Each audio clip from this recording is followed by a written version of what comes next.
What happens when a 35-year-old African president walks into a room full of world leaders and refuses to play by their rules? When everyone expects him to beg, but he arrives with a proposal that could reshape an entire continent. Today's story takes place in the gleaming corridors of power in Riyadh, where billionaires decide the fate of nations over coffee and where one man's refusal to bow changed everything. This isn't just about money or politics. It's about dignity, respect, and what happens when someone dares to rewrite the script everyone expects them to follow. By the end of this story, you'll understand why a single conversation in Saudi Arabia sent shock waves across 3 continents and made a poor nation into an equal partner. Overnight, the marble floors of the King Abdulaziz Conference Center reflected the morning light like mirrors, each surface polished to perfection. Outside, the Riyadh skyline stretched endlessly, glass towers reaching toward heaven, monuments to ambition and oil money. Inside, the atmosphere was thick with anticipation and the subtle tension that always accompanies gatherings of the world's most powerful people. It was March 15th, and the Saudi Crown Prince's annual investment summit was about to begin. This wasn't just any business meeting. This was where fortunes were made and lost with a handshake, where entire economies could shift with a single nod of approval. The guest list read like a directory of global influence. Tech billionaires from Silicon Valley, oil executives from Houston, manufacturing moguls from Germany, and heads of state whose signatures could move mountains. Crown Prince Mohammed bin Salman entered the Grand Hall at exactly 9 a.m., his presence commanding immediate attention. At 38, he had already transformed Saudi Arabia's economy, launched futuristic city projects worth hundreds of billions, and positioned his kingdom as a bridge between East and West. His Vision 2030 plan was reshaping not just Saudi Arabia, but the entire Middle East. Today he would decide which global partnerships deserved his kingdom's vast resources. The delegates had been arriving since dawn. Private jets lined the tarmac at King Khaled International Airport like luxury cars in a showroom. Each visitor had come with proposals, presentations, and promises. They spoke of renewable energy projects, artificial intelligence ventures, space exploration initiatives, and smart city developments.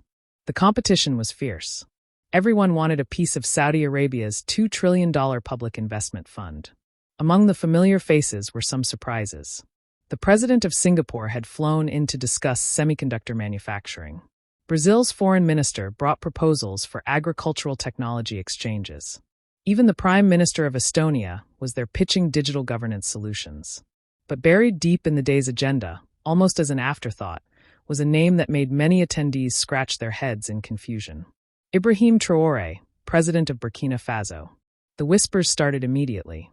Burkina Faso, the landlocked West African nation that most people couldn't locate on a map. What could possibly bring their leader to a summit designed for economic superpowers? The country's entire GDP was barely $15 billion, less than what some attendees spent on weekend acquisitions. Their infrastructure was decades behind, their resources limited, their international influence minimal. It seemed almost absurd. "Why is he even here?" murmured the German delegation. "What does Burkina Faso have that Saudi Arabia could possibly want?" The answer to that question would soon reshape everyone's understanding of power, partnership, and potential. As the morning sessions progressed, presentation after presentation followed the same predictable pattern. Sleek PowerPoint slides, impressive statistics, polished executives in $1,000 suits making carefully rehearsed pitches. The Crown Prince listened politely, asked strategic questions, and made non-committal promises to consider all proposals thoroughly.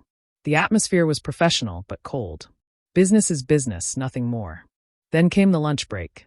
Delegates mingled in small groups, discussing market trends and exchanging business cards. The Saudi officials moved through the crowd like gracious hosts, ensuring everyone felt welcomed, but maintaining the careful distance that power requires. It was during this intermission that Ibrahim Traoré finally made his appearance. He was nothing like what the room expected. At 35, he was younger than most CEOs present, but carried himself with a quiet confidence that was impossible to ignore.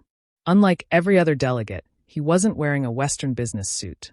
Instead, he wore his nation's traditional military dress uniform, not as a costume or cultural display, but as a statement of identity and pride. The fabric wasn't expensive, the tailoring wasn't perfect, but something about his presence commanded respect. The conversations gradually quieted as people noticed him. Here was a man who clearly didn't belong in this world of billion-dollar deals and champagne networking, yet somehow seemed completely comfortable in his own skin. He didn't rush to introduce himself to influential figures or hand out business cards like confetti. He simply stood quietly, observing, waiting for his moment.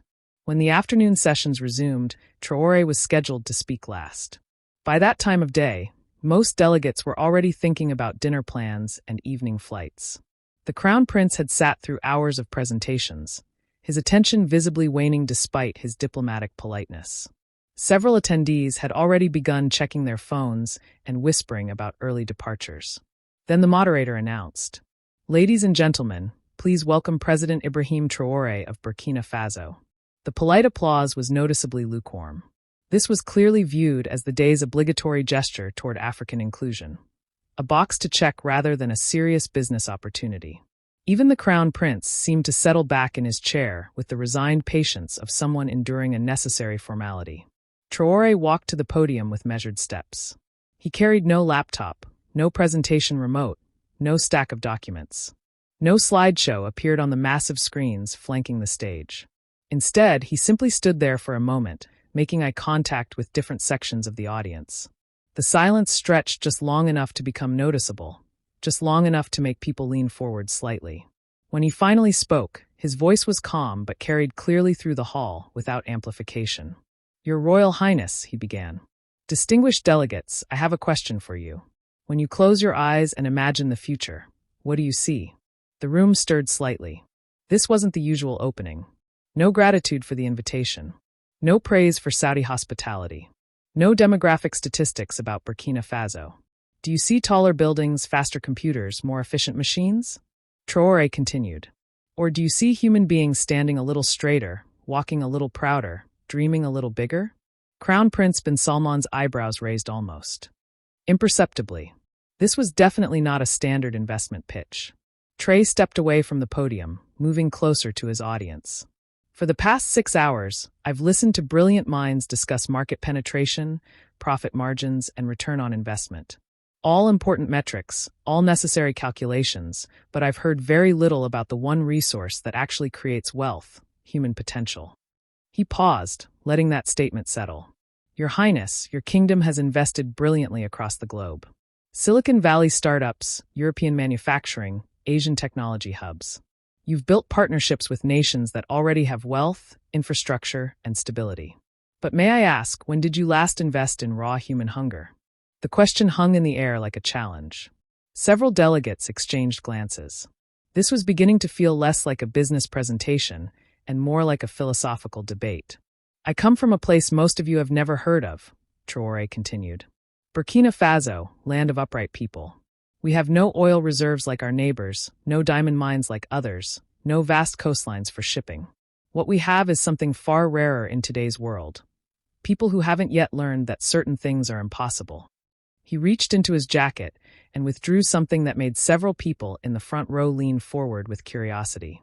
It was a small, weathered photograph. "This picture was taken 3 months ago in a village called Gango," he said, holding it up. "The boy in this photograph is 10 years old. His name is Musa. Until recently, he had never seen electric light. His village had no power grid, no generators, nothing. When the sun set, their world went dark." Traoré's voice remained steady, but something in his tone had shifted. 3 months ago, we installed our first community solar panel in Gango. Not with foreign aid money, not with World Bank loans. With resources we generated ourselves through agricultural export reforms and mining efficiency improvements. And do you know what happened when that first light bulb illuminated Musa's home? The hall was completely silent now. Even the Crown Prince had stopped fidgeting with his tablet. He didn't celebrate. He didn't dance. He looked at his father and said, "Now we can study after sunset. Now we can build something." 10 years old. And his first thought wasn't about entertainment or comfort. It was about productivity and construction. Traoré began walking slowly across the stage, his eyes moving from face to face. "That photograph represents what I came here to discuss. Not charity, not aid, not development assistance. Partnership. Real partnership between nations that have capital and nations that have hunger."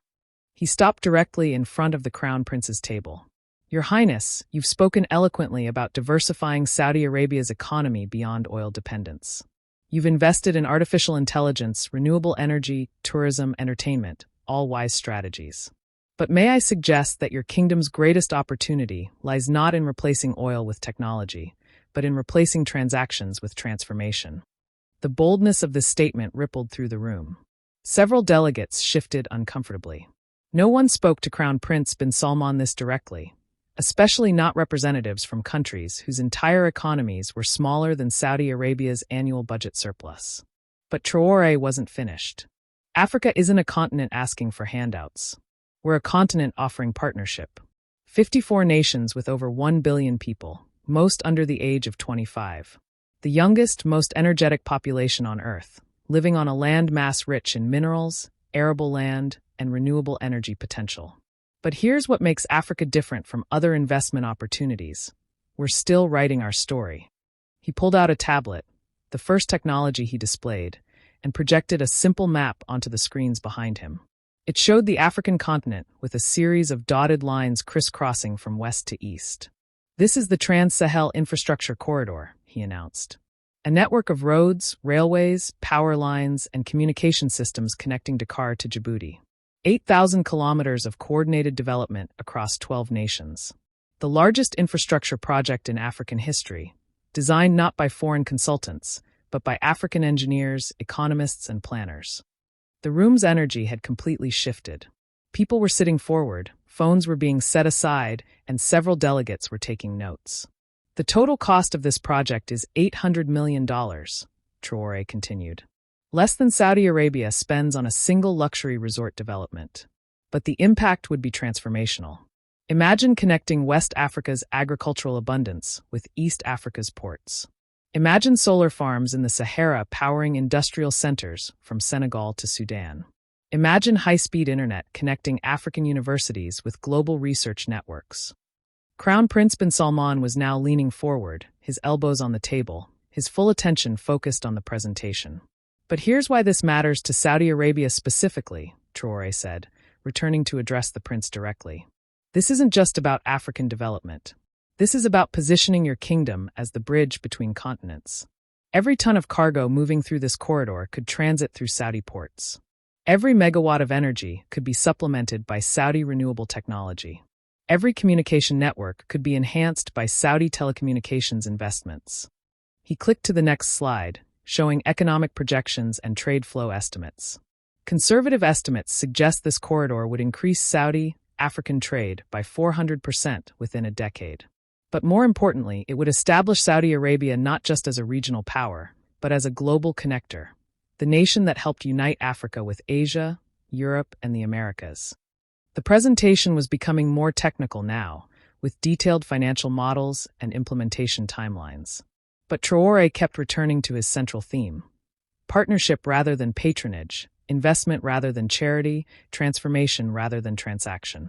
Your Highness, he said, advancing to his final slide, every great kingdom in history is remembered not for what it accumulated, but for what it built. The Egyptians built pyramids. The Romans built roads. The British built ships. What will Saudi Arabia build? He clicked off the presentation and returned to center stage. I propose that Saudi Arabia build bridges. Not physical bridges, human bridges, economic bridges. Bridges between the world's youngest continent and its most ambitious kingdom. The room was electric with attention. Now, this was no longer the polite endurance of a minor nation's pitch. This was a serious policy proposal with real strategic implications. But then Traoré did something completely unexpected. He closed his tablet, stepped back from the microphone, and began speaking without any technological support at all. However, he said, his voice carrying clearly through the suddenly silent hall, I must be completely honest with you. I didn't come here primarily to ask for your investment. A murmur of confusion rippled through the audience. Crown Prince bin Salman's expression sharpened with interest. I came here to offer you something far more valuable than a business opportunity, Tro continued. I came to offer you a place in history. Not as a kingdom that got rich from oil, but as a kingdom that helped other nations get rich from their own resources. Not as a country that bought influence, but as a country that built influence through partnership and respect. He paused, letting this distinction sink in. The Trans-Sahel Corridor will be built with or without Saudi participation. My country and our neighbors have already committed to making this happen. We have Chinese partners interested, European investors inquiring, and American corporations studying feasibility. We don't need rescue, we need partnership. The boldness of this statement was breathtaking. Here was a representative from one of the world's poorest countries, essentially telling one of the world's richest countries that their participation was welcome but not essential. But Traoré continued, if Saudi Arabia chooses to join this project, you won't just be investing in infrastructure. You'll be investing in the future of South-South cooperation. You'll be demonstrating that wealth is most powerful when it creates more wealth, not when it simply accumulates more wealth. He began walking toward the Crown Prince's table again, but this time his approach felt less like a presentation and more like a conversation between equals. Your Highness, you've spoken about Vision 2030 and Saudi Arabia's transformation into a global hub.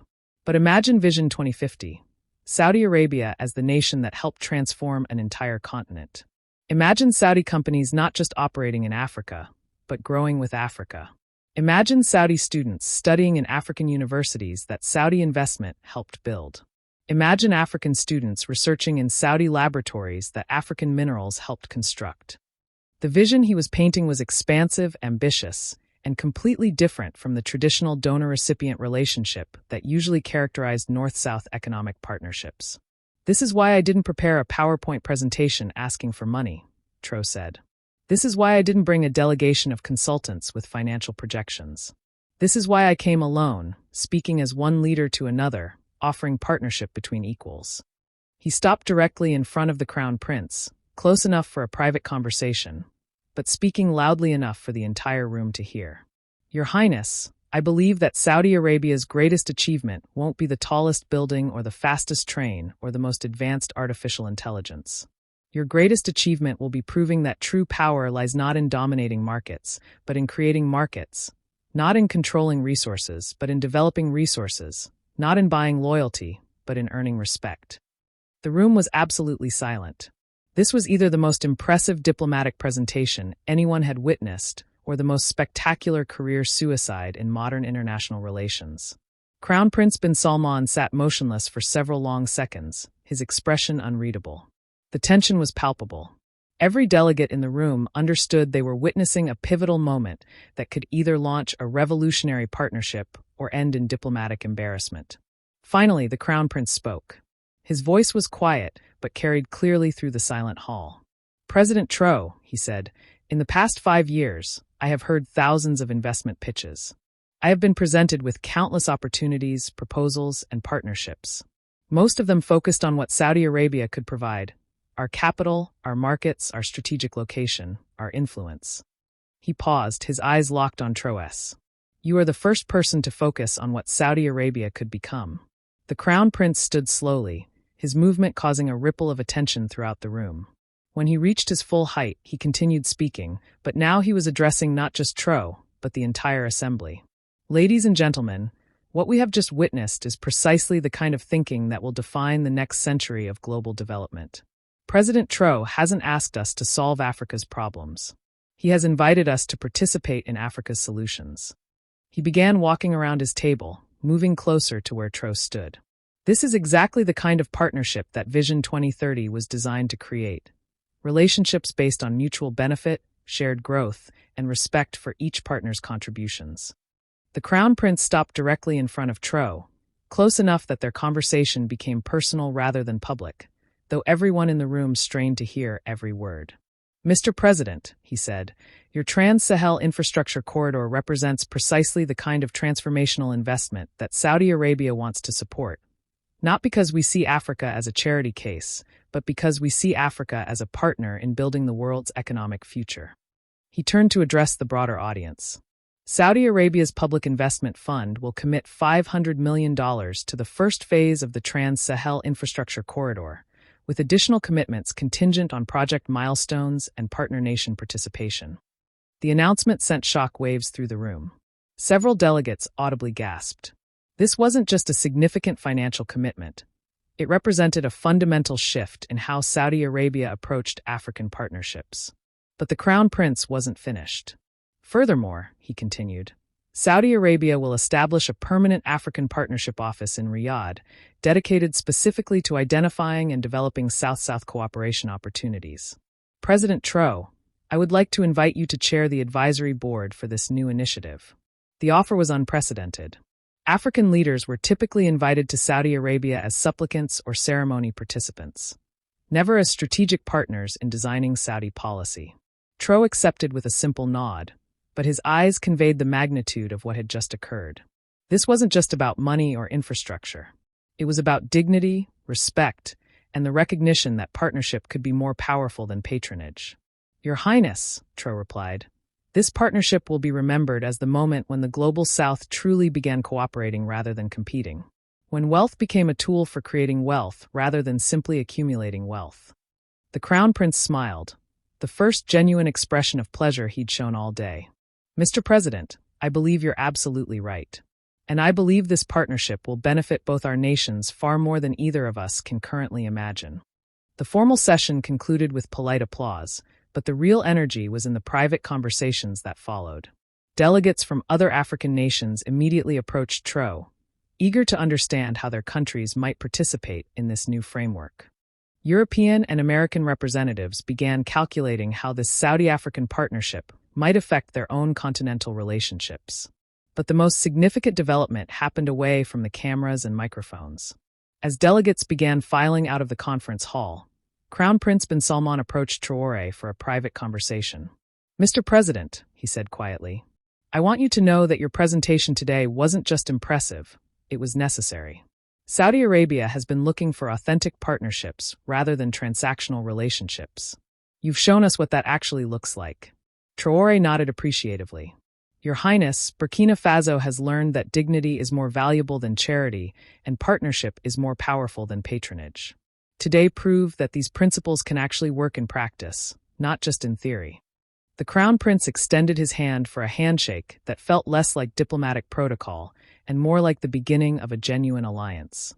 Mr. President, I believe this is the beginning of something transformational for both our regions.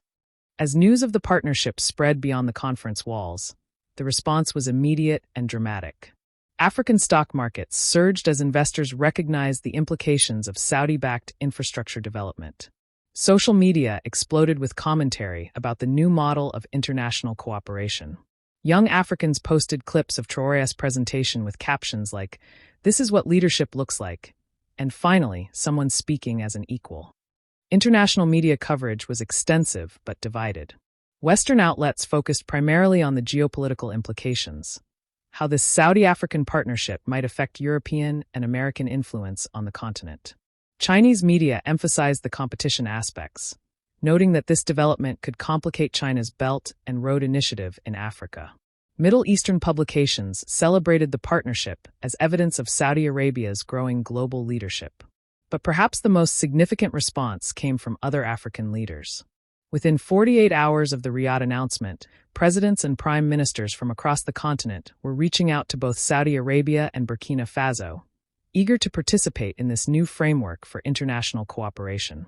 The president of Senegal called to discuss connecting Dar to the Trans-Sahel corridor. The prime minister of Ethiopia inquired about extending the network to connect with existing Chinese-built infrastructure. Even South Africa's leadership began exploring how their more developed economy could contribute to the continental project. What made this response particularly remarkable was its authenticity. These weren't the usual diplomatic pleasantries or obligatory expressions of support. These were serious inquiries from leaders who recognized that something fundamental had shifted in how African nations could engage with global partners. Back in Ouagadougou, Burkina Faso's capital, the reaction was electric. Citizens gathered around radios and television sets to hear news of their president's diplomatic triumph. For a nation that had grown accustomed to being ignored or patronized by international partners, seeing their leader treated as an equal by one of the world's most powerful kingdoms was profoundly meaningful. But Traoré himself remained focused on implementation rather than celebration. In interviews following his return from Riyadh, he consistently emphasized that the real work was just beginning. A handshake in Saudi Arabia means nothing if we can't deliver results in Africa, he told reporters. Partnership is proven through performance, not promises. This practical approach characterized everything that followed. Rather than staging elaborate ceremonies or announcing unrealistic timelines, Traoré's government began the methodical work of turning diplomatic success into developmental progress. The first concrete step was establishing the Trans-Sahel Coordination Office in Ouagadougou, staffed jointly by Burkinabe officials and Saudi technical advisors. Their mandate was simple but ambitious: transform the infrastructure corridor from concept to reality within 5 years. The Saudi commitment proved to be more than symbolic. Within 3 months of the Riyadh meeting, Saudi engineers were conducting feasibility studies across the Sahel region. Saudi construction companies were bidding on preliminary contracts. Saudi banks were establishing correspondent relationships with African financial institutions. But perhaps most importantly, the partnership maintained its emphasis on equality and mutual benefit. Rather than simply funding African projects with Saudi money, the collaboration involved genuine knowledge transfer and capacity building. African engineers worked alongside Saudi specialists. African economists contributed to project planning. African companies were prioritized for construction contracts. This approach had profound implications beyond the immediate project. For decades, African development had been characterized by dependency relationships, either with former colonial powers, Cold War superpowers, or emerging economies like China. The Saudi partnership represented something genuinely different: a relationship between developing nations based on complementary strengths rather than hierarchical dependencies. The impact extended far beyond economics. Young Africans began seeing international relations differently, not as something that happened to them, but as something they could actively shape. Universities across the continent began offering new programs in South-South cooperation and diplomatic strategy. African think tanks started producing research on alternative models of international partnership. 6 months after the Riyadh meeting, the first section of the Trans-Sahel corridor broke ground in a ceremony that was deliberately modest but symbolically powerful. Rather than flying in international dignitaries for a lavish celebration, the groundbreaking featured local community leaders, regional engineers, and workers who would actually build the infrastructure. Traoré's speech at the ceremony captured the significance of the moment. Today, we don't just break ground for a road. We break ground for a new model of how nations can work together. We prove that partnership is more powerful than patronage, that dignity is more valuable than charity, and that the Global South can write its own story of development and prosperity. The road construction proceeded efficiently, with Saudi technical expertise combining with African labor and resources to produce results that exceeded initial projections. More importantly, the project generated significant employment opportunities for local communities while building genuine technical capacity that would outlast the specific infrastructure development. As the first year of the partnership concluded, its success had become undeniable. The Trans-Sahel corridor was ahead of schedule and under budget. African-Saudi trade had increased by 60%. Most significantly, the partnership had inspired similar collaborations between other Global South nations. Brazil began exploring infrastructure partnerships with Nigeria. India increased its engagement with East African technology sectors. Mexico established new trade relationships with North African manufacturing centers. The Saudi African model was spreading, creating a network of South-South partnerships that were reshaping global economic relationships. But the true measure of the partnership's success wasn't in statistics or trade figures. It was in the fundamental shift in how nations approached international cooperation. The traditional model of wealthy nations providing aid to poor nations was being supplemented by a new model of developing nations partnering with each other based on complementary strengths and mutual respect. Crown Prince bin Salman reflected on this transformation during a speech marking the first anniversary of the Riyadh meeting. President Traoré taught us that true leadership isn't about having all the answers. It's about asking the right questions. He didn't ask us to solve Africa's problems. He invited us to participate in Africa's solutions. That invitation has transformed not just our relationship with Africa, but our understanding of what partnership actually means. For his part, Traoré remained characteristically focused on results rather than recognition. When asked about his diplomatic success, he consistently emphasized the collective nature of the achievement. This partnership succeeded because it was based on truth rather than flattery, on mutual benefit rather than one-sided charity, and on respect rather than pity. Those principles can work anywhere between any nations if leaders have the courage to embrace them. The story of that day in Riyadh had become more than a diplomatic anecdote. It had become a model for how international relations could evolve in the 21st century. It proved that dignity and partnership weren't just moral ideals, but practical strategies that could produce better results than traditional aid and dependency relationships. As the Trans-Sahel corridor neared completion of its first phase, its impact was already visible. New businesses were emerging along the route. Educational opportunities were expanding in connected communities. Most importantly, young Africans were seeing their continent differently, not as a place that needed to be rescued, but as a place that was actively building its own future. The partnership between Saudi Arabia and Burkina Faso had started with one man's refusal to ask for charity and his insistence on offering partnership instead. It had grown into a model that was inspiring similar collaborations across the global south and redefining how nations could work together in an interconnected world. And in Gango, that small village where the story began, 10-year-old Musa was now studying by electric light, dreaming of becoming an engineer, and growing up in a world where African leadership was reshaping international relations. The boy in the photograph had become a symbol of what was possible when partnership replaced patronage, when dignity trumped charity, and when leaders had the courage to demand respect rather than simply hoping for sympathy. The transformation was complete, but the impact was just beginning.